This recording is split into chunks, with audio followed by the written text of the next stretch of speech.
ಗುರು ಬ್ರಹ್ಮ ಗುರು ವಿಷ್ಣು ಗುರುದೇವೋ ಮಹೇಶ್ವರ ಗುರು ಸಾಕ್ಷಾತ್ ಪರಬ್ರಹ್ಮ ತಸ್ಮೈ ಶ್ರೀ ಗುರುವೇ ನಮಃ. ನಮ್ಮ ಭಾರತದ ಸಂಸ್ಕೃತಿಯಲ್ಲಿ ಗುರುಗಳನ್ನ ಒಂದು ದೇವರ ರೂಪದಲ್ಲಿ ಕಾಣುವ ಈ ಮಾತುಗಳು. ಇದರಲ್ಲಿ ನಮ್ಮ ರಾಜಕೀಯ ಗುರುಗಳಾಗಿರ್ತಕ್ಕಂಥ ಕಾಡೇನಹಳ್ಳಿ ನಾಗರಾಜನವರ ಪಾದಗಳಿಗೆ ನಮಸ್ಕರಿಸುತ್ತಾ, ಏನು ಈ ವೇದಿಕೆಯಲ್ಲಿ ಆಸೀನರಾಗಿರ್ತಕ್ಕಂಥ ಬಿ.ವಿ. ಸಾಮಣ್ಣ ಅವರು ಮತ್ತು ಖ್ಯಾತ ವಕೀಲರು, ನಿರಂತರವಾಗಿ ನಿಮ್ಮ ಶಿಕ್ಷಕರ ಜೊತೆ ಸಂಪರ್ಕ ಇರತಕ್ಕಂಥ ನಮ್ಮ ಶ್ರೀನಿವಾಸ ರೆಡ್ಡಿ ಸರ್ ಅವರು, ಅನಿಲ್ ಸರ್ ಅವರು, ಅಶೋಕನ್ ಅವರು ಮತ್ತು ಮುನ್ಶಾಮ್ ಅವರು, ವರ್ಧಪ್ಪನ್ ಅವರು, ಮುಖ್ಯವಾಗಿ ನಮ್ಮ ವೆಂಕಟಗಿರಿಯಪ್ಪ ಸರ್ ಅವರು, ವೇದಿಕೆಯಲ್ಲಿ ಆಸೀನರಾಗಿರ್ತಕ್ಕಂಥ ಎಲ್ಲ ಪದಾಧಿಕಾರಿಗಳು, ಈ ಸರ್ಕಾರಿ ಶಾಲೆಗಳ ಮತ್ತು ಬಡ ಮಕ್ಕಳ ಮತ್ತು ಒಳ್ಳೊಳ್ಳೆ ಕಾರ್ಯಕ್ರಮಗಳಿಗೆ ನನ್ನನ್ನು ಆಹ್ವಾನಿಸಿ, ನಮ್ಮ ನಾಯಕರನ್ನು ಕೂಡ ಆಹ್ವಾನಿಸಿ ಒಳ್ಳೊಳ್ಳೆ ಕಾರ್ಯಕ್ರಮಗಳನ್ನು ಮಾಡಿಸಿದ್ದೀರಿ ಮತ್ತು ಅದಕ್ಕಾಗಿ ನಿಮ್ಮೆಲ್ಲರಿಗೂ ಕೂಡ ನಾನು ಧನ್ಯವಾದಗಳನ್ನು ಹೇಳ್ತಾ, ಏನು ಈ ಪದಾಧಿಕಾರಿಗಳು ಆಯ್ಕೆಯಾಗಿದೆಯೋ ನಿಮ್ಮೆಲ್ಲರಿಗೂ ಕೂಡ ನನ್ನ ಹೃದಯಪೂರ್ವಕ ಧನ್ಯವಾದಗಳನ್ನು ತಿಳಿಸಿ ಈ ಅವಕಾಶಕ್ಕೆ ನನ್ನ ವಂದನೆಗಳನ್ನು ತಿಳಿಸುತ್ತಾ ನನ್ನ ಮಾತನ್ನು ಮುಗಿಸ್ತೇನೆ. ಚಿಕ್ಕದಾಗಿ ಏನೋ ಒಂದು ಸಮಾರಂಭ ಕಾರ್ಯಕ್ರಮ ಹಮ್ಮಿಕೊಂಡಿದ್ದಾರೆ. ಬಹುಶಃ ಈ ಒಂದು ಕಾರ್ಯಕ್ರಮದ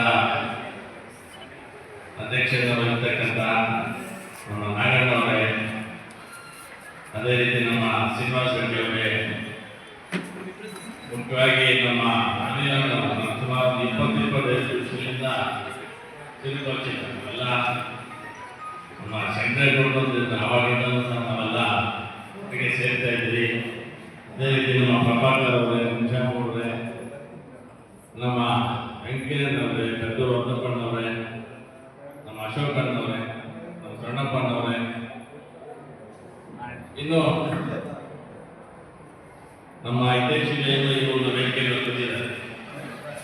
ನಮ್ಮ ವಿಸ್ತಾರವಾಗಿ ನಮ್ಮ ಶ್ರೀನಿವಾಸರೆಲ್ಲ ಹೇಳ್ಬಿಟ್ಟಿದ್ದಾರೆ. ಬಹುಶಃ ನಾವೆಲ್ಲ ಹೇಳಲಿಲ್ಲ, ಯಾಕಂದ್ರೆ ಇತಿಹಾಸ ಅವ್ರಿಗೆ ನಮ್ಮ ನಾಗಣ್ಣ ಚೆನ್ನಾಗಿ ಗೊತ್ತಿದೆ. ನಮ್ಗೆ ಸ್ವಲ್ಪ ಹೆಚ್ಚಿಗೆ ಆಗಲೇ ಹೇಳಿದೆ, ನಮ್ಮ ಅನಿಲವ್ರಿಗೆ ಹೇಳಿದೆ, ಅಣ್ಣ ಜಾಸ್ತಿ ಐಟೈತೆ ಡಬಲ್ ಬ್ಯಾಲೆನ್ಸ್ ಇರೋರು ಅಲ್ಲ, ರಾಜಕಾರಣದಲ್ಲಿ ಬರ್ಲಿಕ್ಕೆ ಸಾಧ್ಯ ಇಲ್ಲ. 20% ಅರ್ಧ ಇದ್ದೇ ಯಾರಿರ್ತಾರೋ ಅವರೇ ರಾಜಕಾರಣದಲ್ಲಿ ಇವತ್ತು ದಿನ ಉನ್ನತ ಮಟ್ಟಕ್ಕೆ ಹೋಗಿರೋದು. ಇಲ್ಲಿ ಅವರೊಬ್ಬರ ಒಂದು ಹಣೆ ಬರ ಆಗಬೇಕಾಗ್ತದೆ. ಆ ಹಣೆ ಬರ ಹಿಂದೆ ಯಾರನ್ನು ಅದಕ್ಕೆ ಸರಿಸಾಟಿಲ್ಲ ಅಂತ ಸಂದರ್ಭ ಹೇಳ್ತಾ, ಬಹುಶಃ ಏನು ಇವತ್ತು ದಿನ ಈ ಕಾರ್ಯಕ್ರಮ ಹಮ್ಮಿಕೊಂಡಿದ್ದಾರೆ. ನಮ್ಮ ಟೀಚರ್ಸ್ ಎಲ್ಲರೂ ಹೇಳ್ತಾರೆ ಟೀಚರ್ಸ್ ಬಗ್ಗೆ. ಟೀಚರ್ಸ್ ಅಂದಾಗ ಬಹುಶಃ ರಾಜಕಾರಣ ನಾವೆಲ್ಲ ಒಂದೇ ರೀತಿ ಇದೀವ. ಒಳ್ಳೆಯವರು ಕೆಟ್ಟವರು ಇದ್ದೇ ಇರ್ತಾರೆ. ಟೀಚರ್ಸು ಅಷ್ಟೇ, ಅವರೇನು ಮೇಲೆ ಲೋಕದಿಂದ ಏನಾದ್ರು ಬಂದು ಇಲ್ಲಿರ್ತಾರ, ಅವರು ನಮ್ಮ ಜನಗಳೇ. ಬಹುಶಃ ಇರ್ತಾರೆ ಕೆಲವರು, ಒಂದು 10-20% ಇದ್ದೇ ಇರ್ತಾರೆ.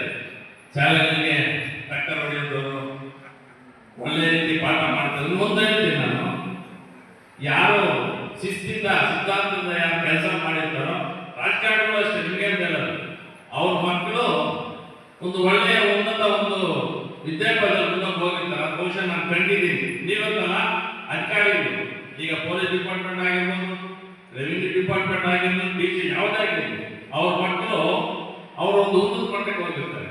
ಬಹುಶಃ ಯಾರು ಬೇಗ ಬಿಟ್ಟು ಸಿದ್ಧಾಂತ ಬಿಟ್ಟು ಶಿಸ್ತು ಬಿಟ್ಟು ಮಾಡಿರ್ತಾರೋ ಅವ್ರ ಮಕ್ಕಳು ಬಹುಶಃ ತಮ್ಮೆಲ್ಲರೂ ಗೊತ್ತಿರ್ತಕ್ಕಂಥ ವಿಚಾರ.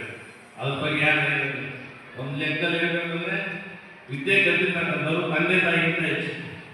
ತಂದೆ ತಾಯಿ ಎಷ್ಟೇ ಕಷ್ಟಪಟ್ಟು ಸಂಪಾದನೆ ಮಾಡಿದ್ರು, ವಿದ್ಯೆ ಇದ್ದಿದ್ರೆ, ಅವ್ರ ಜ್ಞಾನ ಇದ್ದಿದ್ರೆ 3 ದಿನ ಮಧ್ಯಾಹ್ನ 6 ದಿನ ಎಲ್ಲ ಮಾಡ್ಕೊಡಕ್ಕೆ. ಬಹುಶಃ ವಿದ್ಯೆ ಇದ್ರೆ ಎಲ್ಲಿ ಬೇಕಾದ್ರೂ ಅವ್ರ ಜೀವನ ಮಾಡ್ತಾರೆ. ಈ ನಿಟ್ಟಿನಲ್ಲಿ ನಾವೆಲ್ಲರೂ ಒಂದು ಸಿದ್ಧಾಂತದ ಮೇಲೆ, ಒಂದು ಶಿಸ್ತು ಮೇಲೆ ಕೆಲಸ ಮಾಡಬೇಕಾಗ್ತದೆ. ಏನೇ ಇವತ್ತಿನ ನಮ್ಮ ವೆಂಕಟೇಶ್ವರ ಹೇಳ್ತಾರೆ, ಯಾವುದೇ ಒಂದು ಕುಂದುಕೊರತೆ ಬರಲಿ, ಟೀಚರ್ಸ್ ವಿಚಾರವಾಗಿ ನಾವಿದ್ದೀವಿ, ನಿಮ್ಮ ಕೈ ಜೋಡಿಸ್ತೀವಿ, ನೀವು ಏನೇ ಕೆಲಸ ಬಂದ್ರೆ ಇರ್ತೀವಿ ಅಂತ ಈ ಸಂದರ್ಭದಲ್ಲಿ ಹೇಳ್ತಾ, ಏನು ಇವತ್ತಿನ ಖರ್ಚಿ ನಾಲ್ಕು ಮಾತಾಡ ಅವಕಾಶ ಕೊಟ್ಟ ತಮ್ಮೆಲ್ಲರಿಗೂ ಒಪ್ಪಿಸಿ ನಾನು ಮಾತಾಡ ಮುಗಿಸ್ತೀನಿ. ಜೈ ಜೈ ಕರ್ನಾಟಕ.